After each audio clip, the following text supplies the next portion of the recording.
Lecture de la lettre à Titus, chapitre 1.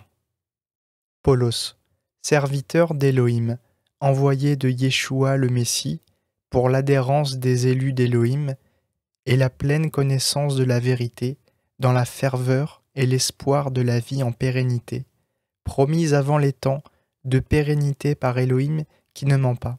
En son temps, il a manifesté sa parole par le kérégime dans lequel j'ai été confirmé selon un ordre de notre Sauveur, Élohim.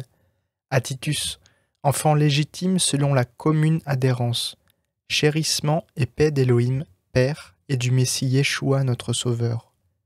Je t'ai laissé en Crète pour que tu achèves ce qui est resté à organiser et que tu établisses des anciens dans chaque cité, comme je te l'ai commandé.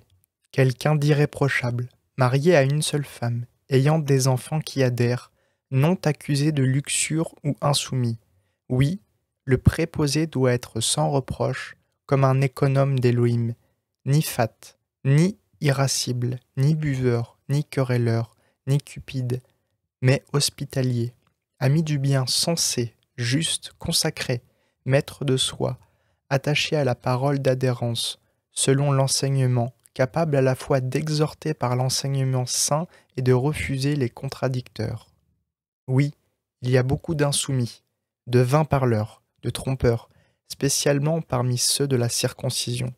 Il faut leur museler la bouche, eux qui bouleversent des maisons entières, enseignant ce qu'il ne faut pas enseigner, pour un gain honteux. L'un d'entre eux, leur propre inspiré, a dit « Crée-toi, toujours menteur, méchante bête, pense oisive, ce témoignage est vrai. C'est pourquoi reprends-les de manière tranchante, pour qu'ils soient saints dans l'adhérence, sans s'attacher aux mythes des Yéhoudim, ni aux ordres d'hommes qui pervertissent la vérité. Tout est pur pour les purs, mais pour les contaminés et les sans-adhérents, rien n'est pur. Mais l'intelligence et la conscience leur sont contaminées. Ils attestent pénétrer Élohim, mais ils le nient par leurs œuvres. Ils sont abominables, rebelles, inaptes à toute bonne œuvre. Chapitre 2. Mais toi, dis ce qui convient à l'enseignement saint. Les vieillards seront sobres, graves, sensés, saints dans l'adhérence, l'amour, l'endurance.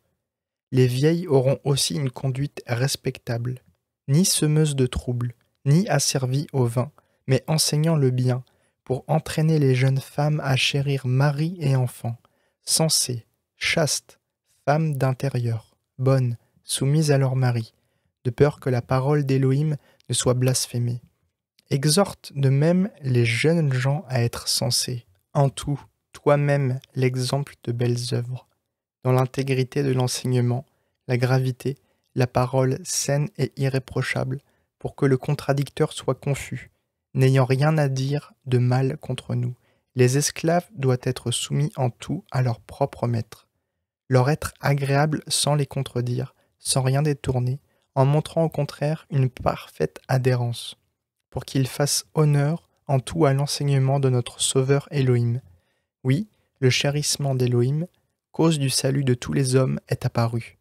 Il nous instruit, pour qu'en rejetant la non-ferveur et les désirs de l'univers, nous vivions avec bon sens, justice et ferveur en cette ère, en attendant l'espoir entraînant, et l'épiphanie de la gloire du grand Élohim et de notre Sauveur, le Messie Yeshua.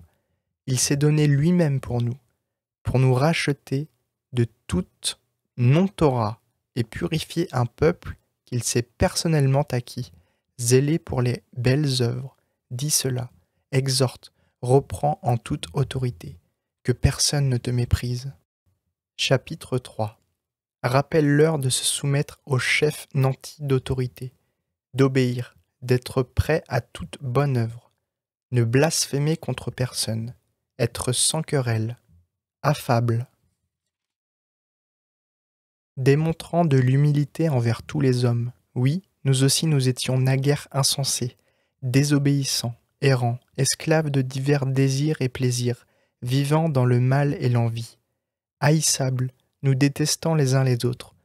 Mais quand la bienveillance et la bonté d'Élohim notre Sauveur sont apparues, il nous a sauvés non par des œuvres que nous aurions faites en justice, mais selon son chérissement, par le bain de régénérescence et la rénovation du souffle sacré.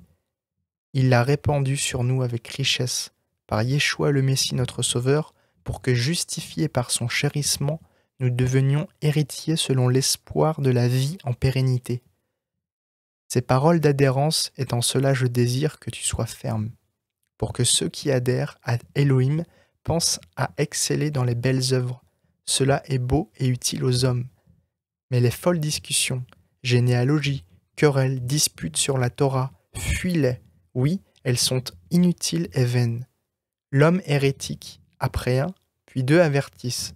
Repousse-le, sachant que c'est un dévoyé, un fauteur condamné par lui-même. Quand je t'aurai envoyé Artémas ou Tychicos, à toi de venir vers moi à Nicopolis. Oui, j'ai décidé d'y passer l'hiver. Pourvois soigneusement au voyage de Zénas, maître en Torah, et d'Apollos. Que rien ne leur manque, et que les nôtres aussi apprennent à exceller dans les belles œuvres, pour faire face aux nécessités, afin de n'être pas sans fruit. Tous ceux qui sont avec moi te saluent, salue ceux qui nous chérissent dans l'adhérence, à vous tous, la grâce.